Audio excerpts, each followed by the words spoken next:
Hello and welcome. In this video, we're going to be going over how you can get high frequency noise into your textures. Specifically, this is going to be focusing on rocks or cliff faces. As you can see here, I have a cliff face pulled up, but this should work for any sort of texture that you're going to need to add some high frequency noise to. It should work for pretty much anything. So I'll go ahead and show you here. This is without the noise applied, without the high frequency detail.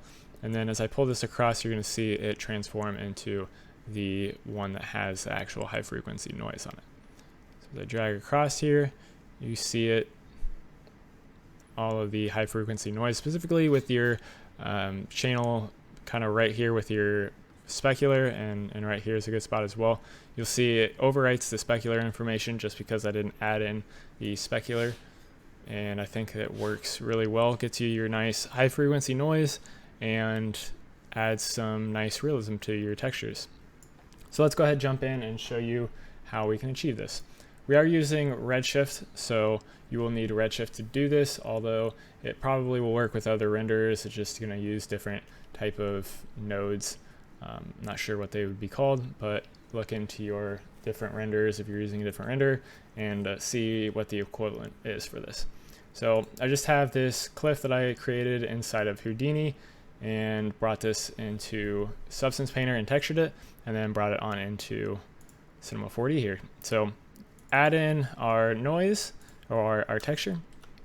The first thing we do is add our Substance Painter textures in here. So we just have our regular diffuse into our normal material and our regular material, and the roughness along with our regular normal map. So normally that would pipe right into your output, but we're going to actually throw in a material blender here, and we're going to pipe our base material into the base color. Next, we're going to add in our noise, and then we're going to pipe that into our secondary material with our base color into our diffuse color of our secondary material as well. It is very important that you do that, and I'll show you why here in a minute, but just for now, throw that into your diffuse color and you'll be good to go. Next thing we're going to use is the max on noise. You could probably use regular Redshift noises, but I just decided to use the max on noise. You could also use any sort of other kind of map, like an opacity map that you want to use, but I just wanted to use the max on noise just so I can edit it inside of the actual program here and get different looks based on that. So I set mine to sparse convolution, but you can use pretty much any of these different textures or different noise generators, but that's specifically what I chose. And I also bumped up my contrast here. And to set up your material blender, you just pipe your first material into the base color, second material onto the layer 1 color, and then the noise is going to go into your blend color of your first material as well, or your first layer.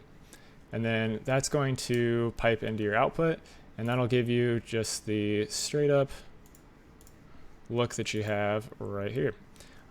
So if you want to take a look at how much of your texture is actually showing up, you're going to want to pipe the max on noise on into the output.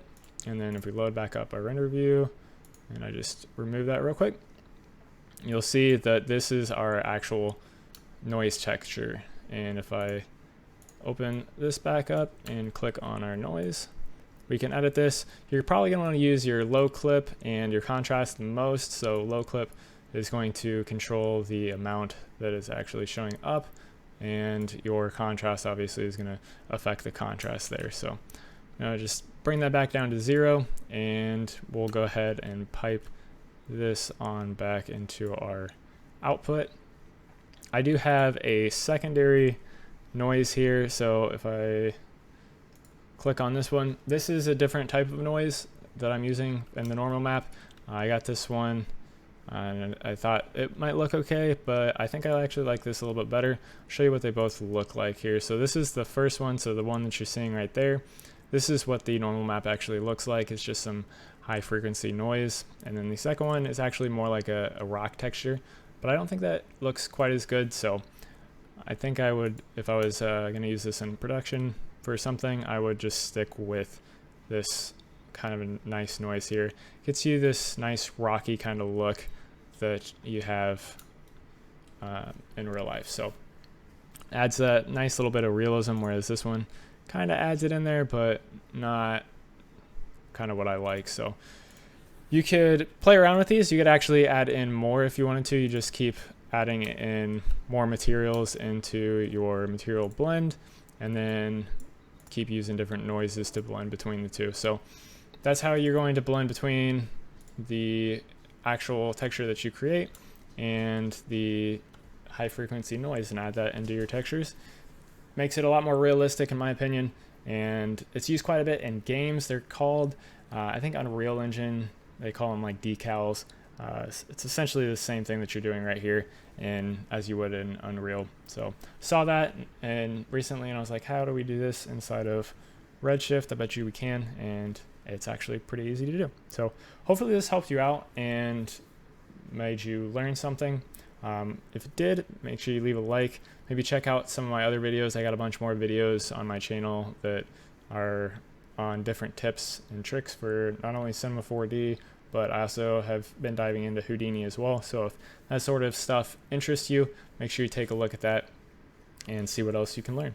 But otherwise, thank you guys for watching, and have a good day.